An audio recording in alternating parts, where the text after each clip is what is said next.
So let's take a look at some of the equipment that you're going to be needing and how to use it. I have recommended on the syllabus a particular digital voice recorder. This is the one that I use. You can purchase another one if you want, but you need something that has a good quality audio, and you'll need also something that allows you to extend a USB cable from the recorder into the computer, because we're going to be taking the files from here and editing with them into your computer. Let me just show you this one very quickly, the Sony that I have here. To start it up, you just hold the button down on the side. That will start it up. And if you want to record, you simply press the record button. Try to hold your recorder 6 to 12 inches from the person's mouth while you're talking to them. If you're interviewing someone over there, of course you want to point it in that direction. But you'll notice the whole time that I'm recording that there's file number 11 that's showing up on here. This means this part of my speech or this part of the interview will always be on file number 11. If I push the stop button, I will see that file number 11 is still there, and I simply need to push the play button, and then you can hear what I just recorded. And then I push the stop button again. If I want to do a second interview, or if I want to do a takeover because I don't think what I recorded was done that well, I simply push the button again. The record button will now take me to file number 12. I'm now recording on file number 12, so I now have access to file 11 and file 12 that I can edit with in the future. So again, I push the stop button and I have file 12 showing up on here. Now that I've recorded something, the key element that I need to do now to make it work for radio is to get it into some type of editing system. To do that, just grab your USB cable, you attach one end here, I'm attaching the other end into my computer. I happen to be working on a Mac, and if you want to see the files coming up in Mac, you simply go to your Finder, you see the recorder, you click there, then you click into where it says voice. There are many folders in here, but if I go into folder 1, I will see all of the little files that I just recorded. I believe this might be the one I just recorded. We can take a listen to it and see if it will play for us. The red button, and as you've done that, all you need to do, and that came up in the iTunes where you can listen back. But now we know that the files are now in the computer here, and so the next thing we want to do is get these files into a system where we can edit with them. So to do that, we need to go to something called Audacity. Audacity is a free download software. You get to it by the URL audacity.sourceforge.net. I will have that URL listed on your Form Number 1 assignment, so you can find it there. Once you get into the Audacity, you go to the Download tab at the top here, and once you've clicked on the Download tab, you'll see that you can download Audacity both for Windows and for the Mac, so please choose appropriately. I'm going to let you go ahead and load it yourself into your own computers. I can't show you how to load it into mine because it's already loaded and it won't reload. Once you have loaded Audacity, there's one more download that I want you to be aware of, and that is, let's say you go into Audacity for Windows and you have a PC. You will see something down here called the LAME MP3 encoder. You will have to upload this into your computer at some point before you export your finished project, because I'm asking you to export it both to me and in some instances to WXOU radio station as an MP3. So that means your system will not allow it to be an MP3 until you upload this thing called a plugin, and this plugin for Audacity will allow it to go from an AUP, which is that's the encode for Audacity, and allow you to export it instead as an MP3. So don't forget, not only do you want to download Audacity, you also want to download the LAME MP3 encoder for Audacity. Once you have loaded Audacity into your system, you should come up with a page that looks something like this. And what you want to do, the first thing you want to do is import the audio files that you just had. So I will go to Import, I'm at my IC recorder. Here's the file that I believe that I want, and I open it.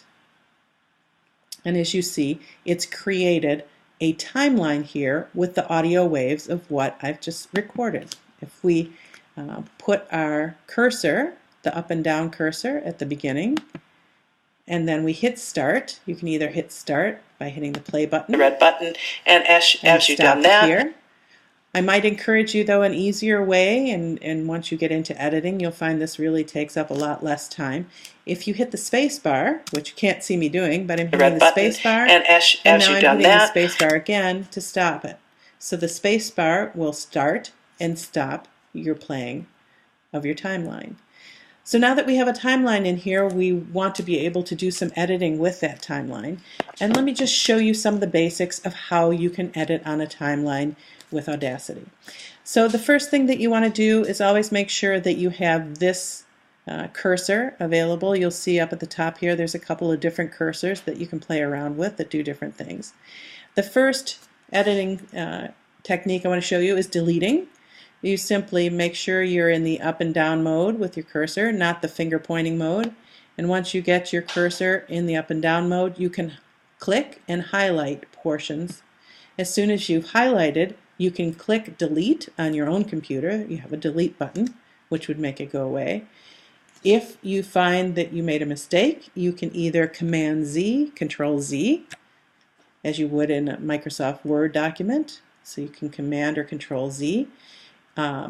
You may also use the icons on the top to do similar things. If you want to delete or cut out a piece, you can use the scissors to delete. If you want to undo that move, you see the undo button right here. Similar to Microsoft Word, you can use copy and paste techniques. You can use almost all the things that you would do in Microsoft Word. There will be some type of control buttons for that as well. Now, the next thing I want to show you is how you would generate another track that you can put down here.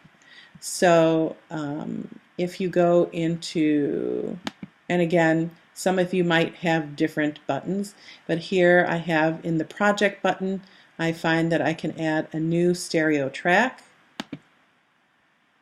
So now I don't want to ever add a mono track. I always want stereo tracks to make the system work.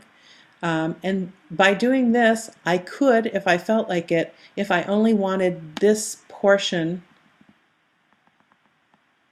of the interview, and that's all I wanted, I can highlight it, and then I can copy it. You can either copy by clicking the icon up here, which is a copy icon, or similar to Microsoft Word, you can do Command C or Control C, and to paste it, you simply go to the line where you want it and either hit this paste button, which is up here, pasting, or you can hit Command or Control V, and that will take the segment that you wanted that was up there and just put 5 or 10 seconds of it down there.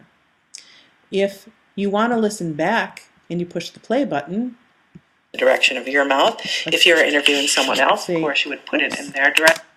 Let's say you brought the play button here and you push play. Order in the direction of somebody's mouth. All you need to do is point to the top of it. You're hearing the voice from this line and the voice from this line at the same time. So to make life a lot easier for you, if you just want to listen to the part that you've been able to copy and paste here, you go to the top line and you see on the left there's a mute button. You mute, and you see it's now put in shadows, this top button. And now you can take your cursor back to the beginning here and play it. Recorder in the direction of somebody's mouth. If you're recording yourself, point the top of it in the direction of your mouth. Only if you're interviewing, you could mute this button and unmute this button and go back and play all of this. And as you've done that, all you need to do is point. Now, some of the reasons that we do editing in broadcast news is to make what we have recorded a lot shorter. As you see, this recording that we did at the beginning here goes well beyond 35 seconds. Let's see if we can see how far it actually goes. It probably goes closer to 40 seconds. Oftentimes in broadcast news, we only want just a very small portion of what we've recorded. Oftentimes 10 to 15 seconds is as long a portion as you would want. And so you can go through this and find just the best portion of what you wanted.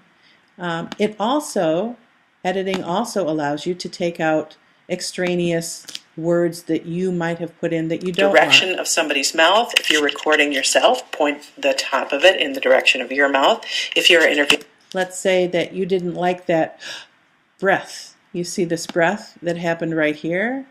You can highlight that and delete it. Let's undo that and say, well, I really can't see the breath. That's really too small for me to work with. So you simply go to the icon up here, which will enlarge the wavelengths. And the larger you make them, the easier it will be for you to go in and highlight that breath and delete it. And then the breath is gone if you listen back. If you're interviewing someone else. Breaths sometimes, though, let me tell you, you want to leave breaths in because it's a more natural way to do editing with a breath. If you have ums, that's something that you probably want to take out of your recording. You can delete a line by simply clicking on the X here. If you want something louder or softer, let's play this for a second. The red button, and as you've done that, all you need to do is point the recorder in the direction of somebody's mouth. If you're recording yourself, point the top of it in the direction of your mouth. If you're interviewing, I'm going to import it from my files now. So import audio, and I think I can find it right here, and it is called WXOU Stinger Music Bed. If I open it up and I mute this for a second, the words, then you're going to hear this stinger music. This stinger music runs about 1 minute and 35 seconds long. Now, if I were to play them both together at the same time right now, the way I have it, button, and as you've done that, all you need to do is point the recorder in the direction of somebody's mouth. You might find that the music underneath is a little bit too loud. So you have a couple of ways to adjust it. You could, as you've done that, all you need to do is point the recorder in the direction of somebody's mouth. If you're recording yourself, point the top of it in the direction of your mouth. If you're interviewing someone else, but what we're hoping to do here, I'll stop this for a second, is to have the music go up at the beginning, come down, and just be very easy under the voice. And then when we've finished talking, we want the music to go up a little bit at the end. So I'm going to take this as an example. I'll move to this cursor and take my voice and move it, let's say, this far in. And now let's say we're going to mute this, and we want to have this audio here a little bit louder, the music a little bit louder. Then we want it to go down, and then when we get to this juncture here, we want it to go back up again. Well, to do that, you can't just manipulate this toggle switch here. You actually have to start effectuating different changes for this portion of the timeline and then this portion of the timeline. So here's how you do this. You go back to your main cursor. You highlight the portion that you would like to be louder. You go to the top drop-down menu that says Effect, and within that drop-down menu you find the word Amplify. And once you're in Amplify, you can make what you have louder by bringing it up this way. You click on Allow Clipping, you click OK, and then you see that your volume has been amplified here. Now this might be too much amplification, so let's take a listen to what it sounds like. It might not be too bad. Okay. So let's say that that's the end of our amplification there. And this is what it would sound like right now if we put both together.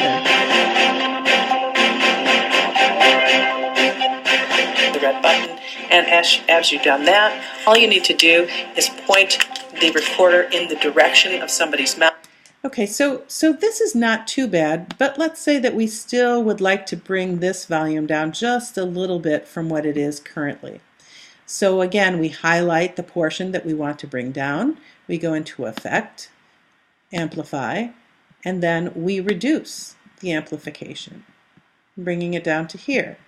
And this is a trial and error basis, so I'm just trying it. I click Allow Clipping, I click OK, and you see now that the amplification of this portion of the timeline has been reduced. So now if we were to play it all together again, it would sound like the red button, and as you've done that, all you need to do is point the recorder in the direction of somebody's mouth. So if you're recording yourself, the audio point the top in a of it in the perfect direction world, of I your think I mouth. would raise If you're this interviewing audio someone of the else, music of course, just you a would little put it bit in more. their direction. I ask that you keep the recorder approximately 6 to 12 inches from the mouth. And again, I say I would keep this audio, this music, just perhaps a little bit higher than it was where we see it right now. And then if you get to the end of the spoken words, number 7, if I push the stop button goes back up here in the middle. Okay, and that's how you can manipulate audio, by doing effects, highlighting the portion that you want louder or softer, going to effects, and then within effects do amplify. Okay, again, you have to have it highlighted for the effects and the amplify buttons to come up to be able to work with. One last thing I wanted to show you is how to export to prepare it as an MP3 so that you can upload it as a file for your homework assignments. To do that, I just want to demonstrate to you that in this example that you see up here, we have the music playing on this first line. The second line we have the raw of the material we started with, and on the third line we have an edited down version of what this used to be. Now if we played them all together and we saved them, it would sound like in American hair industry, once dedicated, more women are cutting off their perm ends and are letting their sound like that with many different lines speaking over each other. So to make sure that you don't have that problem, you can either mute the line you don't want, or just to be sure you can exit out or delete it. And so that your finished project should sound like this. More and more women are cutting off their perm ends and are letting their hair grow kinky, curly, and naturally. And if you're pleased with the way it sounds and you've listened to it all the way through, then you just go ahead and you file, export it as an MP3. In this case, we're going to call it our forum test 1. More and more. You don't need to play it back. You go ahead and save it. In this case, I'm saving this to my desktop. And now we see we have it saved as an MP3 on our desktop. More and more women are cutting off their perm ends and are letting their hair grow and kinky. If we're pleased with the way it has come out and it sounds good, at that point, once you have it as an MP3, you can email it as an attachment.